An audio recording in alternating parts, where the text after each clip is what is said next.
একদিন এক শিক্ষক হাতে করে 100 টাকার নোট নিয়ে ক্লাসে ঢুকলেন, আর ঢুকে জিজ্ঞেস করলেন যে আমি তোমাদের মধ্যে থেকে একজনকে 100 টাকা দিব, কে কে নিতে চাও হাত তোলো। সবাই হাত তুললেন। শিক্ষক একটু পরে ওই টাকাটাকে ভাঁজ করলেন, হাতের মধ্যে ভাঁজ করে আবার বললেন যে এখন কে নিতে চাও। আবার সবাই হাত তুললেন।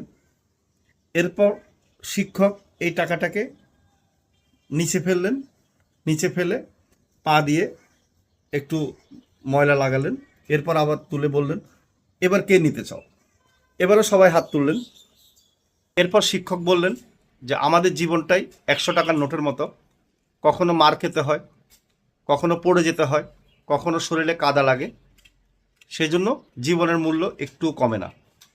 এই গল্পের থিম হলো যে আমাদের জীবনে অনেক সময় কষ্ট আসে, দুঃখ আসে, অনেক ধরনের সমস্যা আমরা সম্মুখীন হতে হয়। এতে আপনি নিজেকে ছোট করবেন না, কখনো নিজের জীবনকে মূল্যহীন করবেন না, জীবনের নিজেকে মূল্য দিবেন, তাহলে সফল হতে পারবেন। ধন্যবাদ।